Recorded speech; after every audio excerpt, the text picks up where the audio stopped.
Olá, boa tarde outra vez. Nosso quinto item aqui, mas oitava palestra, eu acho, sétima, oitava. Hoje nós vamos falar sobre autoestima via representação de si no mundo. É um conceito novo que eu formulei, vocês vão gostar. É um conceito assim que eu acho que dá uma ideia muito legal de como é que a gente funciona psicologicamente. Por que isso? Porque eu comentei com vocês que todo esse trabalho daqui é inspirado na minha tese de doutorado, que está aqui, né? Sim, desculpa, antes de começar, o de sempre é uma homenagem aqui a toda a família do pessoal médico que faleceu no combate. São uma inspiração para o trabalho dessas palestras que eu estou fazendo aqui. Então, e segundo, os amarelos, os democratas e coisa e tal, bem-vindos, todo mundo que está querendo pensar a democracia, esse é o espírito, ok? Então, eu estava dizendo que na minha tese de doutorado, que foi no Departamento de Educação da PUC, eu que trabalhei com a questão de trabalho e desemprego, e, afinal de contas, vinha chegar nesse tema que eu vou falar hoje com vocês, e eu me sinto particularmente satisfeito porque é um conceito formulado a partir da minha vivência, né? Apesar dela ser nova nas ciências humanas, eu acho que eu vindo pela matemática, eu trabalhei com o Kurt Lewin, e dentro da psicologia topológica, mistura psicologia com topologia, que é uma área da matemática, eu acho que eu consegui trazer uma contribuição interessante, e é isso que eu estou trazendo. Então, retomando o fio, o que aconteceu nessa minha tese de doutorado? Eu chamei a atenção para vocês que dois conceitos apareceram naquele questionário que foi respondido por mais de 1000 alunos da PUC a respeito de quais são os valores e os problemas do jovem de nossa época, né? Então eu comentei que muitas das respostas apareciam comumente valores e problemas relacionados a questões da autoestima e da cidadania do indivíduo. Então, uma carência às vezes de força para enfrentar o mercado de trabalho quando se formar, uma impotência, a autoestima baixa, ao mesmo tempo que um direito que deveria ter sido concedido a essa faixa etária às vezes e que não foi, como a educação gratuita de qualidade, coisas assim, né? Dificuldade de entrar num estágio. Então tem questões de autoestima e de cidadania. E eu fiquei com essa questão problemática na cabeça. Isso não é uma coisa muito fácil você, numa tese de doutorado, envolver conceitos de psicologia e de sociologia no mesmo pacote. Então eu precisava de um caso anterior, né? Um antecedente, digamos assim, como a gente fala na academia. E fui consultar meu co-orientador. Esse trabalho foi orientado pela professora Maria Aparecida Mamed, e eu tive como co-orientador praticamente o professor Leandro Conder, filósofo, né? E então eu fui conversar com ele, porque ele tinha uma abrangência muito grande de autores que ele conhecia, e perguntei, professor, quem é o autor da sociologia que é capaz de puxar alguma coisa de psicologia para criar uma interlocução desses dois campos, né? E aí ele me falou do Norbert Elias, que tem um livro premiadíssimo, que é esse aqui. É um autor de sucesso, foi premiado, um sociólogo que escreveu A Sociedade dos Indivíduos, um best-seller, um livro muito premiado, e depois escreveu também O Processo Civilizador, o qual eu acabei usando aqui. O que o Norbert Elias percebeu nesse livro, principalmente, ele chama a atenção como é que as estruturas sociais estão relacionadas com as estruturas de personalidade, como ele chama. Então, o que quer dizer isso? Estrutura social, por exemplo, é quando começa a acontecer um certo tipo de restrição na sociedade, né, que vai acontecendo ao longo do tempo, nesse processo civilizador, como ele chama, né, a sociedade vai tendo que aprender a se comportar, certo? E isso, automaticamente, dentro do se comportar que eu digo por exemplo, as pessoas estão dentro de uma sala, elas estão mais ou menos sabendo que ali existem regras para elas se comportarem. Evidentemente, você entra, por exemplo, numa sala de dentista para esperar, você está na sala de espera com outras pessoas, você tem um comportamento que você sabe que você tem que atender. Pois bem, todas essas situações sociais, segundo Norbert Elias, ao mesmo tempo, por um processo aí, né, humano, perfeitamente humano mesmo, faz com que no psiquismo aconteça um elemento, uma construção equivalente, no caso, o superego. A gente aprende a se disciplinar para como se comportar em público, uma coisa que educação vem de casa, digamos assim. A gente aprende em casa, com os pais, com as mães, o que é correto de fazer, como falar, isso tudo e vai construindo aquele superego que faz a gente funcionar automaticamente dessa maneira que o social exige, ok? Então essa é a ideia que o Elias me deu e eu então percebi que não era impossível eu ter essa tentativa de articulação entre cidadania do ponto de vista da sociedade e autoestima do ponto de vista do indivíduo. Só recapitulando para nós aqui, o que eu fiz até agora foi trabalhar com vocês explicando o que é o ser humano elegante, segundo Piaget. Por quê? Porque isso é a democracia vista sobre a ótica da construção do indivíduo. Aí eu dei uma opção de exemplos do que isso significa na nossa vida cotidiana na cidade, né? Por exemplo, não jogar lixo na rua é uma coisa que faz parte desse ser humano elegante, porque é uma lógica de cooperação entre os indivíduos e não é aquela lógica da coação. Eu não paro de jogar lixo na rua porque eu sou só proibido pela lei. Não é isso. Você sabe até que isso não funciona aqui no país, né? Eu tenho que parar de jogar lixo por uma coisa minha em relação aos outros. Aí isso é que a gente chama de espírito democrático. Segundo Piaget, isso é a lógica da cooperação que vem, superpõe, que melhora, que aprimora a lógica da coação, que é mais infantil, que é a da regra, obrigado, né? Enfim, uma é heteronomia, que é obrigado pela regra de fora, a outra é autonomia, que é obrigado por uma coisa de dentro. Pois bem, depois nós trabalhamos aqui alguns momentos, alguns encontros com a democracia na ótica da sociedade. Então eu trabalhei, a gente conversou sobre o Habermas, que distingue entre o mundo da vida e o sistema, e eu falei que isso é uma coisa que está muito na nossa vida, é fundamental a gente entender essa diferença, né? Mas não vou me deter mais nisso hoje. E depois, na palestra passada, eu falei sobre os bens primários na democracia liberal de John Rawls, um autor americano que faleceu agora, já no século XXI. Hoje nós vamos falar isso aqui, tá? Bom, esse assunto da autoestima, então a minha ideia é articular autoestima com cidadania, um conceito psicológico com um conceito sociológico. Então, eu fui no Leandro Konder, ele me recomendou o Norberto Elias, eu vi que tinha uma diferença, eu voltei na minha professora, orientadora, comentei isso e perguntei quem é na psicologia, então, que eu deveria ler para fazer a outra ponte. O Norberto Elias é sociólogo. Aí ela comentou, por que você não leu o Kurt Lewin? E aí foi mágico na minha vida ela ter dito isso, porque o Lewin, psicólogo da escola da Gestalt, né? Ele é um autor que liga a matemática com a psicologia. E ela, claro, sabe que eu sou matemático, então ela viu que naturalmente isso é que era esse autor que eu tinha que ler. Aí Kurt Lewin, eu me lembrei disso aqui na minha vida passada, um momento mágico, absolutamente mágico. Vou ler a dedicatória, espero que o professor me perdoe, eu não sei se ele possa se ofender com isso, acredito que não, eu era um bom aluno.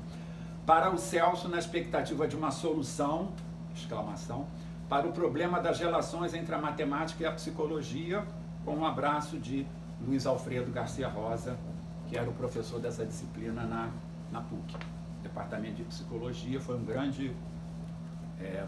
me deu grandes dicas também em relação a esse assunto, porque ele me colocou no caminho certo. Se tem alguma coisa que um matemático possa fazer na psicologia, é isso aqui.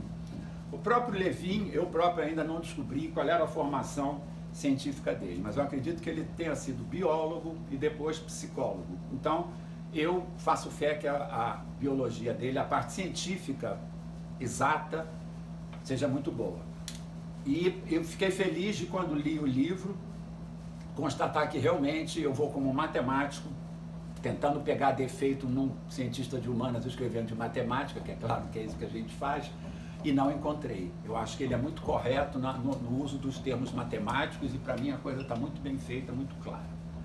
É uma sacação importantíssima. Eu vou ler para vocês a carta que o autor, Kurt Lewin, escreve para um outro colega da escola da Gestalt, Wolfgang Köhler, e ele diz assim o seguinte, olha que interessante, o Lewin tem a postura, pessoal, de um psicólogo, alguém que vem de humanas, com formação possivelmente em biologia, e ele tem essa meta de olhar para conseguir que a psicologia seja uma ciência, digamos assim. Isso é uma questão antiga, muito discutida, o que é que poderia fazer da psicologia uma ciência.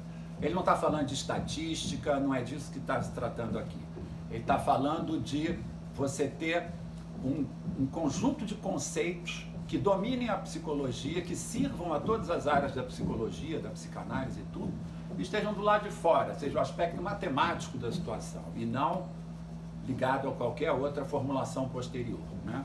Então, vou ler aqui ele demonstrando essa alegria que ele teve quando ele percebeu esse lugar que a psicologia poderia chegar, né? Então ele diz assim: caro Köhler, esse livro é resultado de um crescimento muito lento. Recordo o momento em que, há mais de 10 anos, ocorreu-me que os algarismos no quadro negro, que eram para ilustrar alguns problemas apresentados a um grupo de estudantes de psicologia, talvez não fossem, afinal de contas, meras ilustrações, mas representações de conceitos reais.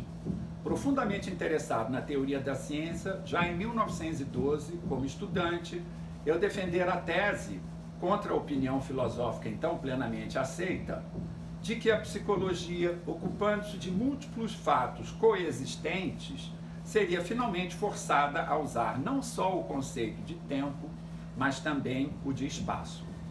Agora vem a descoberta do Levin. Conhecendo algo a respeito da teoria geral de disposição de pontos, pressenti vagamente que a jovem disciplina matemática da topologia talvez pudesse ajudar a fazer da psicologia uma verdadeira ciência. E foi aí que a coisa então aconteceu, e foi por isso que o professor achou que eu tinha que conhecer esse livro, e é verdade. Então, o que aconteceu assim historicamente na época? Quando eu estava tendo essa aula, eu estava em dúvida se eu ia fazer graduação de psicologia ou mestrado em matemática. Fiquei encantado, comecei a dar aula de matemática para psicologia, conheci as meninas da psicologia, o curso de psicologia, falei, isso aqui é bem interessante, matemática só tem pouca gente, só homem e filho. Estou brincando um pouquinho, machismo. Mas enfim, aí eu sei que eu estava na dúvida, faço psicologia, faço matemática. E vi que, evidentemente, eu tinha que fazer matemática porque eu já estava chegando no mestrado. Então, eu falei, vou adiantar, ganhar bolsa, não sei o que, e fazer aquilo. Mas, ao mesmo tempo, fiz algumas disciplinas da psicologia, e essa daqui foi uma delas, né? Teoria da Gestalt e princípios de psicologia topológica. Então, naquele momento, eu dava umas palestras. Eu era professor de matemática, pelo departamento de matemática ainda, não estava nas humanas, e dava umas palestras. Nós estamos falando aqui em 1976, por aí. Eu dava umas palestras, até pela PUC, explicando o que é topologia, e dava uma pitaquinho na psicologia topológica também. E tinha dois exemplos assim, que aqui estão ilustrados, um melhor e outro pior, que nessas palestras eu sempre dava. Eu falava da topologia, que eu vou explicar um pouquinho o que é para vocês, está aqui mais ou menos, né? Uma linha de objetos topológicos. Mas eu tinha esses dois exemplos aqui que eu dava, e que na época eu nem sabia exatamente por que eu ligava a topologia geométrica, matemática, com esses exemplos aqui a partir do livro, né, do Levin. Pois bem, então vamos falar um pouquinho o que é topologia. Topologia, literalmente, já foi chamada inicialmente de análise situs, em latim. Análise posicional, análise de posição. Análise da posição relativa dos objetos e dos pontos e coisa e tal, né? Então, depois é que a gente vai ver que o Levin liga isso com uma geometria que pode ser aquela do nosso psiquismo. Isso é que eu acho que é a coisa revolucionária que ele percebeu. Eu achei sensacional. Mas vamos voltar aqui. Topologia, aula de matemática, ok? Aqui tem um exemplo do que a gente chama de uma igualdade topológica. Vocês estão vendo que a rosca está se transformando devagarinho, devagarinho, devagarinho, devagarinho, e virou uma xícara. Como vice-versa, eu posso pegar a xícara e ir transformando devagarinho uma espécie de morph. Como a gente chama no computador, tem alguns programas que tem morph. Eu pego um quadrado, ele vira círculo e vice-versa. Aqui eu estou pegando a rosca e ela está virando xícara para mostrar que é o mesmo objeto.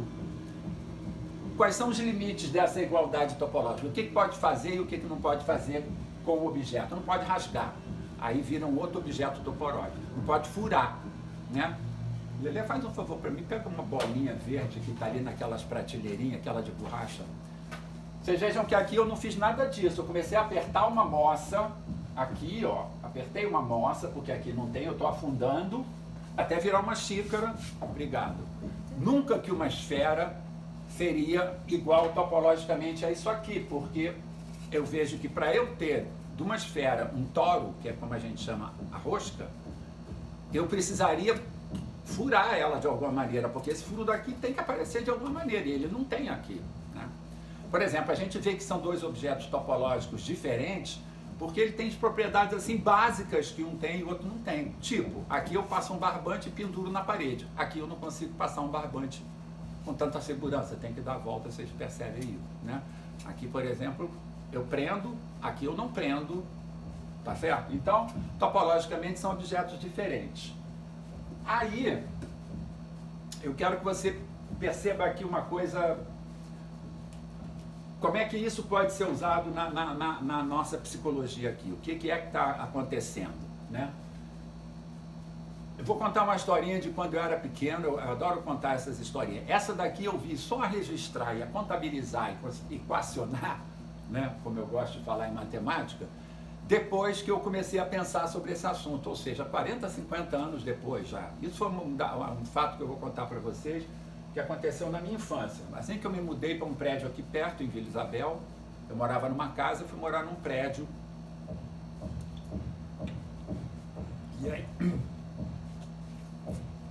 E aí aconteceu uma experiência no prédio que na casa não poderia, que foi no elevador. Então eu me lembro que um determinado dia aconteceu um acidente no elevador, apareceu ambulância, corpo de bombeiro, foi um fuzuê no prédio, porque tinha acontecido um acidente no elevador. Uma babá estava com uma criança e a porta do elevador é aquela pantográfica que faz assim, né, enche. E ela botou o pé e apertou o pé e ela teve um acidente. Pois bem, até aí tudo bem. Pergunta que não quer calar. Eu estava dentro ali do acidente, eu estava dentro do elevador ou eu estava fora? Durante anos da minha vida, anos, não é que tenha sido um trauma nem nada, mas durante anos da minha vida, eu me via assim. Eu achava que eu tinha estado dentro daquele elevador. Um dia, quando eu comecei a investigar essa questão para mim, eu conversei com meus pais, eu falei, vocês se lembram quando eu era pequeno, aquele dia que a menina ficou presa no elevador e veio o bababá, e eu fiquei preso, bababá, e veio a ambulância.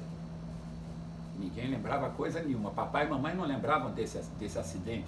Ou seja, nunca aconteceu comigo aquilo.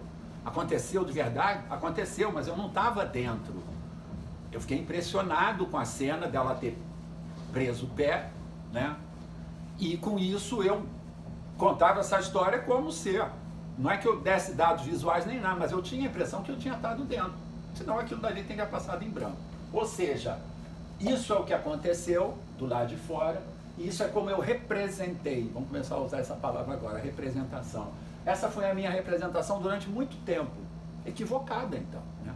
Topologia vai explicar que essa situação daqui é de um ponto exterior a uma curva fechada. Aqui o ponto, a pessoa, é interior a uma curva fechada. Isso não é uma transformação topológica. Para um ponto que está do lado de fora entrar, ele tem que romper a fronteira. Então isso rompe e isso não é topológico. Então, na verdade, eu botei aqui que eu estou triste porque surtei. Eu inventei essa história. Esse é um caso que é muito sério, pessoal. Isso quem é psicanalista, quem é psicólogo sabe disso. É muito difícil, às vezes, você quando está... Eu não sou, mas conheço isso, fiz análise há muito tempo, claro. Mas é muito difícil, às vezes, o terapeuta compreender se aquilo que a pessoa está contando é uma fantasia, como era para mim, ou se aquilo foi real. Às vezes você não tem mais como esclarecer. Eu consegui esclarecer porque eu tinha meu pai e minha mãe vivos e a situação se resolveu ali. Então, isso é uma coisa. Isso aqui é uma outra coisa. O que eu estou querendo dizer aqui para vocês? Que é aí que vai começar a entrar agora o Kurt Lewin chamando a coisa que está acontecendo lá fora para uma coisa aqui dentro. Segundo o Kurt Lewin, quando eu interiorizo essa forma topológica aqui, qualquer elemento desse aqui, por exemplo, é equivalente para mim. Ok? Então, eu coloquei aqui dessa maneira. Seja eu percebendo a rosca, seja eu percebendo a xícara, eu atribuo essa meia rosca, meia xícara aqui, porque topologicamente ela é a mesma coisa que essas. Então, a classe dessa forma daqui, objetos topológicos que tem um único buraco, né, é representada por um deles aqui dentro na minha cabeça. Pronto, é um elemento que tem um único buraco, está ali desenhado o buraco dele. Ok? Então, essa foi o brilhantismo da sacação do Kurt Lewin foi esse. Foi perceber que a geometria aqui dentro da minha cabeça não é euclidiana. Eu não trabalho aqui dentro com quadrados e círculos, a não ser na hora que eu estou fazendo geometria mesmo, estudando geometria ou dando aula de geometria. Mas a representação que eu tenho do espaço da vida não é essa. Então, por exemplo, a primeira brincadeira que você pode... sim, fato importantíssimo. Lewin está dizendo, na verdade, uma coisa muito parecida com o que Piaget descobriu quando ele estudou a inteligência da criança. A topologia é a primeira geometria que ocorre à criança. São os conceitos mais essenciais que a criança aprende com a topologia. Então, esse, por exemplo, que eu falei aqui, eu estou triste aqui, porque aqui um teorema fundamental da topologia não foi respeitado. Toda criança, desde pequena, é capaz de compreender se ela pode ou não sair de um círculo fechado. E toda criança sabe que se eu abrir, ela pode sair fora. Então, a topologia disso daqui é diferente da topologia disso daqui, claro, não é? Pois bem, então, pode ser e pode não ser. Olha que coisa interessante. Então, eu tenho um exemplo aqui para mostrar para vocês por que eu usava essas duas cenas aqui. Nessa primeira cena, eu acho muito simpática, eu gosto muito, é uma gravura de Escher chamada Balcony. Outra hora eu escrevo a bibliografia disso. E o que me ocorreu quando eu vi essa gravura e dava essa aula de topologia, que vocês estão entendendo que é uma geometria elástica. É um sinônimo de topologia, geometria elástica. Os objetos são elásticos, lúcidos. Aqui eu tenho uma cena que, como é que eu li isso daqui? Isso aqui é como agora eu sou o observador dessa cena. Eu estou passando numa rua, imagina que aconteceu aqui nessa varanda um encontro amoroso meu com uma pessoa, uma mulher de muito tempo atrás, ok? Então eu me apaixonei, estava apaixonado, essa cena foi amorosa. Quando eu passo outra vez agora, no momento presente, nesse mesmo lugar, essa janela amplia para mim psiquicamente. Todo mundo deve sentir como isso é verdadeiro. Se você passar na rua onde você ama uma pessoa numa daquelas janelas, você sabe que aquela janela de repente para você fica grandona. Isso é a coisa mais comum que existe, né? Quando eu era pequeno aqui em Vila Isabel, eu tinha um apartamento de uma menina que eu era apaixonadinho também, e eu sempre passava na frente do prédio dela e aquilo dali era uma emoção quando eu chegava perto, era como se fosse essa janela, né? Então isso aqui é um evento normal psiquicamente, porque ele é elástico. Assim como estica para frente, eu posso depois de 50, 60 anos, até agora eu passo lá e já não sei mais, não sei nem se o prédio ainda está lá, eu tenho passado 2 vezes. Então isso aqui pode murchar e desaparecer, né? Normal, é assim que acontece os nossos relacionamentos, a gente se apaixona e desapaixona. Ok, aqui é uma cena que infelizmente está muito difícil de vocês perceberem, mas eu vou tentar explicar. É uma cena do filme Encontro com Homens Notáveis, é um filme dirigido por Peter Brook, que trata de encontros de Gurdjieff, isso é autobiográfico, com sábios da vida dele. E ele, quando era pequeno, isso daqui é ele como personagem de costas, tem um círculo desenhado no chão e tem um menino dentro do círculo, não está dando para ver bem, e alguém puxando o menino para sair de dentro do círculo, mas o círculo foi riscado no chão e está fechado. E acontece que esse menino que está sendo puxado é de uma tribo chamada Yazidi, e essa tribo tem como dogma de que você não pode sair do círculo riscado no chão, ao menos que alguém apague um pedaço, ou seja, abra um pedaço para você fugir. Ok? Tudo bem? Quando a gente olha para essa situação e compara com essa daqui, a gente vê que não é a mesma coisa. Não é a mesma coisa. Por quê? Porque aqui, se você pegasse uma criança de uma outra formação religiosa e botasse ela aqui e dissesse é proibido sair, ela ia levantar o pezinho por cima, não ia criar esse drama. Ela levantava o pezinho por cima e saía fora, como qualquer criança faria. O risco no chão não é um domo, não é uma cápsula, não está fechando ninguém. Você pode levantar a perna e passar fora. Só que com essa criança, isso é impossível. Tanto que alguém tenta puxar e é possível até que ele desmaie de tanta tensão, porque o dogma religioso dele não permite isso. Então, nesse momento, o que eu estou mostrando para vocês? Que um ponto que era interior, né? está se comportando como se o círculo fosse o universo dele, mas o universo dele é tridimensional, é levantar a perninha e sair fora dali. Então já não é a mesma topologia, não é a mesma coisa que está acontecendo aqui, né? Aqui eu rompi o universo físico em volta, o universo de comportamento desse garoto é tridimensional, é questão dele levantar a perna, mas o universo psíquico dele nesse momento é bidimensional, alguém tem que romper o círculo porque ele só vê aquele círculo no chão, ok?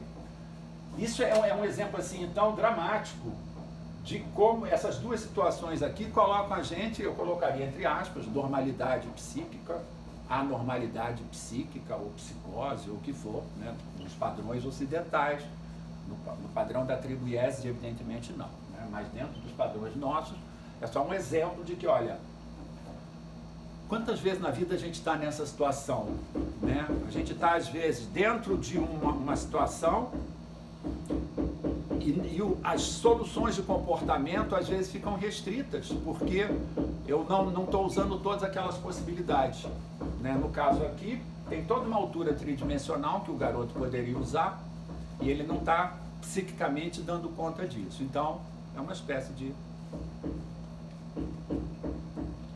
anormalidade ou anomalia, qualquer coisa que a gente queira tomar por aí, mas não está numa situação tão psicologicamente confortável como isso aqui. Então eu vou ler um pouquinho agora de novo sobre a representação de si no mundo. O que vem de ser a representação de si no mundo? Vocês estão percebendo por aqui, olha, eu representei essa situação de uma tal maneira, eu representei essa outra situação de uma certa outra maneira, ok? Então, o que é a representação de si no mundo? É uma função, é uma representação. Estou entrando agora com o lado matemático. Existe uma realidade do lado lá e ela vira uma imagem mental, que é uma outra coisa que está aqui dentro de mim, né? Mas que é parecidíssima com ela. É isso que é o nosso psiquismo, ok? Agora, esse processo de apreensão dessa realidade externa e jogar para dentro, que a gente chama de representação, pode ser de dois caminhos bem diferentes, tá bom? O que eu vim, então, a chamar de representação de si no mundo? Eu quero antes criar um climazinho assim, porque eu acho que vai ajudar vocês a compreender um pouco do... Por que eu considero que esse assunto é bom para a gente conversar aqui e vocês terem uma nova abordagem da autoestima, ok? Esse aqui é o nosso ponto. Eu quero chegar na questão da autoestima. Então eu vou ler aqui o iniciozinho de um livro que eu escrevi, que chama-se Rei Sigismundo.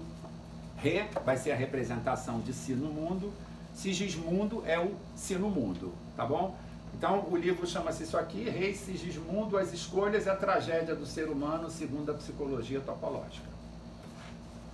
Vou ler aqui o iniciozinho. Ok, vamos lá para a gente começar a chegar perto do que é a famosa Rê e quem é o Sigismundo. Tem uma ilustração aqui do filme Fantasia que eu recomendo, tá bom? Ela sai, faz compra, gasta uma grana e ele paga a conta, ele é pequenininho, ele é o si no mundo. Ela é a nossa parte psíquica lá dentro. Ok, então vou começar essa leiturinha aqui. Espero que em 10 minutos ou 15 eu consiga fazer isso. Você vai fundar uma religião? Querido leitor ou leitora, antes de tudo preciso fazer 2 alertas importantes. Primeiro, nessa leitura mude de capítulo quando cansado que está lendo. Ainda não. Pois as mesmas ideias são conversadas de maneiras diferentes em outros capítulos, o entendimento não é linear. Segundo, preciso alertar que esse livro é um livro diferente. Alguns dirão que é um livro estranho. Pode ser. Quando você conhecer a Rê, vai entender. O que me leva a escrever esse livro desse jeito são os estranhos caminhos da Rê. Da minha Rê, claro. A primeira crítica que poderá ser feita é que ele é uma mistura de estilos até um tanto confusa. Não faz mal. Quem vier a conhecer os caminhos da Rê entenderá que o estilo combina com as ideias do livro. Tal mistura de estilos começa porque considero que esse livrinho tem conteúdo acadêmico, digamos assim. Quero dizer que ele trata de temas que na vida desse autor surgiram no mundo acadêmico, isto é, na universidade. O conceito de representação de si no mundo nasceu dentro da minha tese de doutorado. Como frequentemente acontece com as ideias e aqueles que as pensam, o conceito cada vez mais ganhou vida dentro de mim. e percebi que a representação de si no mundo, Rê, podia nos oferecer um novo ponto de vista a respeito das pessoas, de mim, de você e de todos nós. Gosto de chamar a Rê, a representação de si no mundo, de Rê e nomeá-la em itálico para lembrar que trata-se de um conceito e não de uma pessoa. Comecei a sentir que esse novo ponto de vista podia nos ajudar a entender o modo como percebemos as coisas, como escolhemos e também como reagimos às novas situações que, como veremos, acabam não sendo tão novas assim. Acho que a percepção disso acabou me empolgando um pouco, como transparece nessa pergunta lançada pela Marcela, aluna de arquitetura, no meio da minha palestra. Você vai fundar uma religião? Perguntou ela, um tanto brincalhona, um tanto irônica. Respondi que não, que eu também era tribalista, quando os compositores dizem. Os tribalistas já não querem ter razão, não querem ter certeza, não querem ter juízo nem religião. O tribalismo é um antimovimento que vai se desintegrar no próximo momento. O tribalismo pode ser o que você quiser, não tem que fazer nada, basta ser o que se é. Na verdade, pensando bem em relação a isso, a Rê daria de ombros e diria, não há mesmo muito o que se ser, a não ser o que se é. Assim mesmo, enigmática. Eu não posso criar uma nova religião. Isso contradiria um dos corolários dessa teoria que comecei a elaborar em minha tese, que defende que a representação de si no mundo do indivíduo antecede, explica todo o seu comportamento em termos psíquicos. Portanto, explica inclusive sua religiosidade, ou a ausência dela, ou de uma ideologia. Para brincar com o conhecido bordão Freud explica, na visão dessa tese o que decorre é que, na verdade, a Rê explica. Tudo o que faço para exemplificar comigo mesmo, o autor, se explica como resultado do modo como me vejo, da minha representação de si no mundo, a todo instante. Assim, se neste momento eu, Celso Wilmer, estou aqui sentado em meu quarto azul, na escrivaninha de madeira, rascunhando um caderno tipo antigo e não no computador, desse jeito e não de outro, com essa linguagem meio acadêmica, meio coloquial, bastante pessoal, etc. e tal, tudo isso quem está comandando em mim é a representação que carrego comigo de mim próprio, vivendo no mundo. Disse que esse livro tem esse tom um tanto acadêmico, de falar de coisas que podem parecer a princípio incompreensíveis ao leitor comum. Mas já de saída espero convencê-lo, você que me lê, de que a ideia da Rê, da representação de si no mundo, essa Rê que eu tenho, que você também tem, está na cara. É uma noção simples, a representação de si no mundo é o modo como interpreto o meu filme particular. Esse que transcorre o tempo todo dentro de mim e no qual eu sou o ator ou a atriz principal. É essa representação quem de fato está determinando, de dentro de mim, o modo como me comporto na vida diária o tempo todo. Para que você tenha uma ideia, a tal palestra que dei para as alunas e alunos da arquitetura intitulava-se assim, Representação de si no mundo, a Rê que comanda o meu Titanic. Porque pela vida afora vai o meu Titanic, às vezes mais, às vezes menos atento aos icebergs do percurso. E raramente o verdadeiro piloto é visível. De fato, o primeiro capítulo, logo adiante, vai mostrar como essa Rê se disfarça nos múltiplos eus em que me encontro dividido, bem como todo ser humano. Isso é teoria de Gurdjieff, os múltiplos eus. Eu peguei carona aqui no Gurdjieff, depois eu vou comparar o que eu falo da representação de si no mundo com os múltiplos eus de George Ivanovich Gurdjieff, ok? Mas o livro, além desse lado mais acadêmico, tem um segundo lado um pouco autobiográfico. Vocês vão gostar disso porque é essa bucha que eu fico esfregando em mim aqui para contar casos verídicos e às vezes uns que eu me diverti, às vezes uns que doeram, né? Em muitas passagens cito casos e situações de minha própria vida, o que em princípio não costuma ser pertinente a um discurso acadêmico. A desculpa para falar de minha própria vida é tão esfarrapada como qualquer outra das desculpas e racionalizações que damos o tempo todo em nossas vidas. Pelo menos do ponto de vista de alguém que conhece a Rê e a sua onipotência no destino humano. Digamos apenas que o meu eu, professor, ao longo de todos esses anos de classe, sempre buscou formas de tornar o saber acadêmico conhecido do público em geral. É isso que eu estou fazendo com essa série de palestras, né?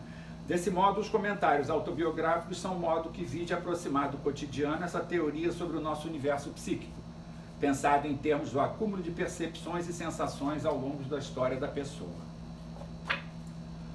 Quando conto um caso de minha própria vida, torno mais fácil para você identificar esse caso com outro que se passou consigo. Ou seja, a coisa não fica na teoria, como a gente fala. Afinal, outra vez, também essa teoria da Rê concorda em que todos somos feitos da mesma matéria. Além disso, ao expor detalhes autobiográficos, sinto-me destacando o fato de que, para esse autor aqui, a Rê é real, muito real, a própria realidade. Ei, você está querendo fundar uma religião? Repito que não. Quero apenas expor nossas representações de si no mundo a nossos próprios olhos. Que cada um cuide de ter consciência da sua própria Rê. Com humildade, essa é minha fórmula para um novo milênio. Mas é um medicamento que só funciona quando auto-aplicado. Daí seria impossível fazer de tais ideias uma religião. Finalmente, ao concluir esse não breve prólogo, declaro que essa história aí da fórmula para o novo milênio não é absolutamente jocosa. Querido leitor ou leitora, precisa admitir sem pudores. Este livro, terceiro e último aspecto, além de ser um livro tipo acadêmico e autobiográfico, é ainda um livro de autoajuda. Pronto, disse. Deixe-me explicar. Dá-se que, ao tomar conhecimento do modo como a Rê é onipotente em sua submissão do pobre Sigismundo, o sino-mundo, que é o eu, a minha interface com o mundo é o sino-mundo. O que está lá dentro, que ninguém vê, é a representação de sino-mundo, ok? Então vou ler, deixa-me explicar. Dá-se que ao tomar conhecimento do modo como a Rê é onipotente em sua submissão do pobre do Sigismundo, o sino-mundo, a parte exterior da pessoa, que lida com as outras pessoas e o mundo em geral, já que a Rê comanda lá de dentro, do interior do indivíduo, é natural que o leitor procure em sua vida por um modo de atenuar essa onipotência da sua Rê. Cada um de nós tem uma, hein? Ouviu? Para você que ainda não conhece esse casal de personagens ter uma noção de como os vejo, assista quando puder o filme Fantasia 2000 da Disney. No desenho que acompanha a música Rhapsody in Blue, de Gershwin, há um casal hilário. Ela é grande, forte e decidida. Ele é baixo, fraco e ingênuo. E ela literalmente o arrasta às compras e ele só paga a conta. É bem assim com a Rê e o Sigismundo, o sino-mundo. O que está aqui dentro me manda e o ego vai e providencia. Obedece, né? Isso tudo é inconsciente. Esse livro procura explicar como funcionam a Rê e o Sigismundo para que, enquanto indivíduo, cada um de nós consiga escapar dos icebergs que é a vida. Joguete nas mãos das Rês de todos nós, indivíduos e sociedades, colocará diante de nossos titanics particulares. Hoje, acredito que o único modo de não ser joguete da minha Rê é tomando consciência de meus hábitos e maneiras mecânicas de lidar com as pessoas com que convivo. Espero sinceramente que esse estranho livro cumpra com a promessa de divulgação dessa teoria sobre a topologia do psiquismo e as bases do nosso comportamento para o leitor não necessariamente acadêmico ou de formação superior. Se por um lado a ideia de fazer disso uma religião é claramente autocontraditória, por outro lado, eu acredito que, além de mim mesmo, outras pessoas já foram picadas pela mosca azul da Rê. Especialmente depois de terem visto o exemplo que darei aqui mais adiante na parte teórica, uma cena emprestada do filme Encontro com Homens Notáveis, aquilo que eu mostrei. Tá?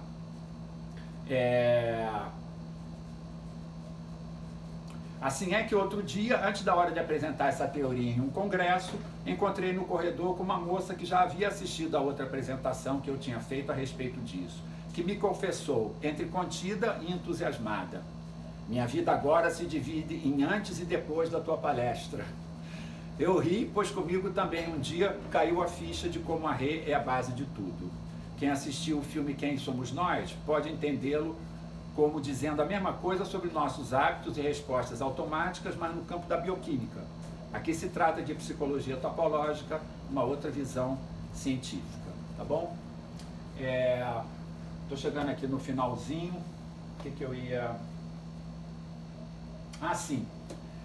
O caso dessa senhora foi engraçado. Eu dei essa palestra para um congresso de psicopedagogos e psicopedagogas. Na verdade, 95% era de mulheres. E no intervalo eu estava falando da topologia, falei desse menino preso no círculo, essa coisa toda. E aí, intervalo, saiu todo mundo ali para fora do auditório do RDC, na PUC. Ali tem 2 banheiros, um de homem e um de mulher. O que aconteceu? O de homem ficou vazio, não tinha quase homem nenhum. O de banheiro de mulher tinha uma fila.